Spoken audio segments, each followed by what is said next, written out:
अवधूत चिंतन श्री गुरुदेव दत्त. श्री स्वामी समर्थ सर्वांना. तुम्हा सर्वांचं आपल्या यूट्यूब चॅनलवर खूप खूप मनापासून स्वागत आहे. आज आपण जाणून घेणार आहोत आपल्या घरात वास्तुशास्त्रानुसार कोणती झाडे लावावी आणि कोणती झाडे लावू नये, ज्याचे आपल्या घरावर शुभ अशुभ परिणाम होतात. चला तर मग वेळ न वाया घालवता आपण व्हिडिओकडे वळूया. वास्तुशास्त्रानुसार म्हणजेच वास्तुशास्त्र असे सांगते की घरापुढे कोणती झाडी लावावीत व कोणती लावू नये, ते आता आपण जाणून घेऊया. पपई दारात कधीही नसावी, त्यामुळे संतती व संपत्तीचे नुकसान होते. त्याचबरोबर अंगणामध्ये तुळशी नक्की असावी, परंतु ती थेट दरवाजाच्या समोर नसावी, त्याने द्वारवेध निर्माण होतो. कारण की तुळशीला वास्तुशास्त्रामध्ये अतिशय महत्त्व आहे. तुळशीमध्ये भगवान विष्णूंचा वास असतो.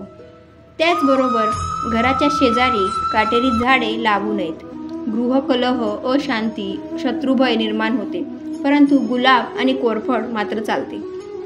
त्याचबरोबर कोरफड घराच्या उत्तर दिशेस असावे. कोरफड घरात असली की जे त्याच्यातले जे गर असतो तो आपल्या घरातली निगेटिव्ह एनर्जी शोषत असतो. त्यामुळे कोरफड हे आपल्या घरात नक्कीच लावावे आणि तेही उत्तर दिशेला लावावे. त्याचबरोबर गुलाब आणि कोरफड ही दोन रोपटी वाईट शक्तींपासून घराचे संरक्षण करत असतात, अशी मान्यता पूर्वीपासून सांगण्यात आली आहे. ज्या झाडातून चीक निघतो अशी झाडे घराभोवती लावू नये. जसे की पपई शक्यतो आपल्या घराजवळ कधीही चुकूनही लावू नये आणि लावली असेल तर ती मुळापासून काढून टाकावी.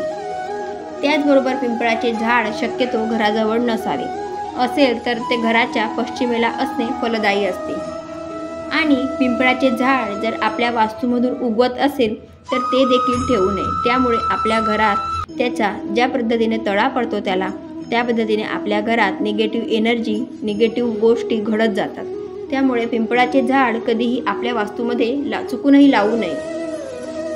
त्याचबरोबर पिंपळ घराच्या दिशेला पश्चिम दिशेला असेल तर सर्व प्रकारच्या वाईट वृत्तींपासून घराचे संरक्षण करतो असे म्हटले जाते. ज्यांना मूलबाळ होत नाही त्यांनी अश्वत्थ प्रदक्षिणा म्हणजेच पिंपळाच्या झाडाला प्रदक्षिणा घालाव्यात.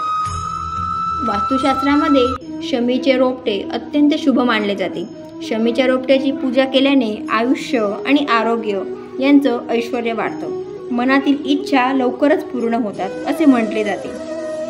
त्याचबरोबर घराच्या आग्नेय दिशेला लाल फुले येणारी झाडे लावू नये. त्याने अनेक त्रास होतात आणि आपल्या आयुष्यात अनेक प्रकारची संकटे निर्माण होतात आणि त्या संकटांमधून निघण्याचा मार्गही आपल्याला सुचत नाही. त्यामुळे घराच्या आग्नेय दिशेस लाल फुलं येणारी झाडे चुकूनही कधीही लावू नये. त्याचबरोबर घराच्या भोवती काटेरी कुंपण कधीही असू नये, कारण त्याच्याने आपल्या घरात काटेचे म्हणजे काटेरी स्वभावाचे सगळे व्यक्ती निर्माण होतात. त्याचबरोबर घराची बाग उत्तर किंवा पूर्व दिशेस असावी. पाण्याचे कारंजे ईशान्य पूर्व उत्तरेला असावे. घराच्या भिंतींवर वेली जाऊ नयेत याची काळजी घ्यावी. ज्या घराभोवती केळी, बोर, बांबूळ, महालू ही झाडे असतात त्या घरांची प्रगती खुंटते.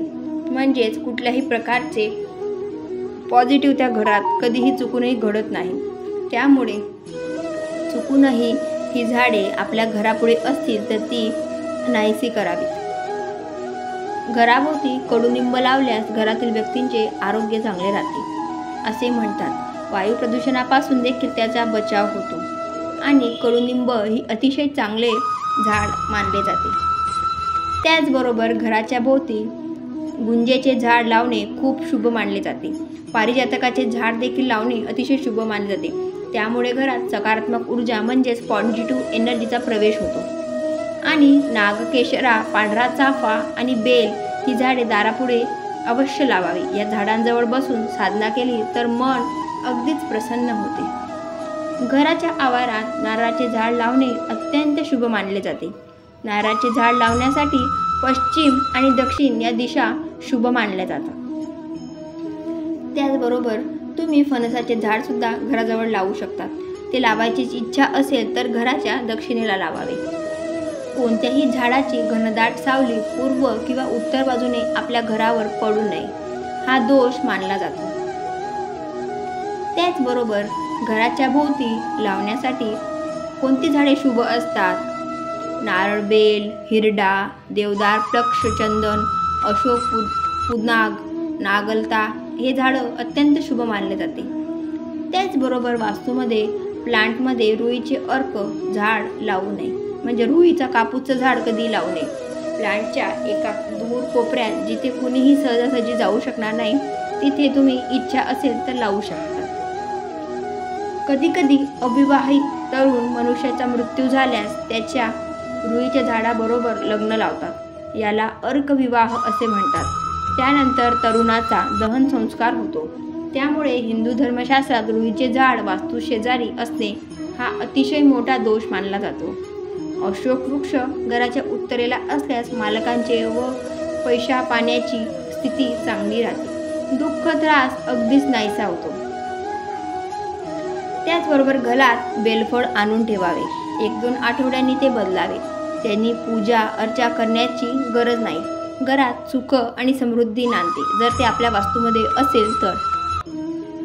त्याच्याचबरोबर घराच्या भोवताली झाडे शक्यतो माघ आणि भाद्रपद या महिन्यात पुनर्वसू, अनुराधा हस्त, उत्तरा फाल्गुनी, उत्तराषाढा, स्वाती आणि श्रावण या नक्षत्रावर कापावीत.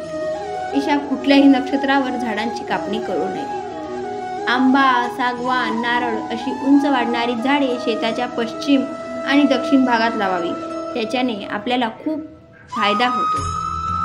त्याचबरोबर औदुंबर, वड, पिंपळ अशा वृक्षांची मुळे जमिनीला समांतर वाढून स्वतःच्या आकाराच्या 100 पट देखील खोल जाऊन पुष्कळ जलसंग्रह करतात.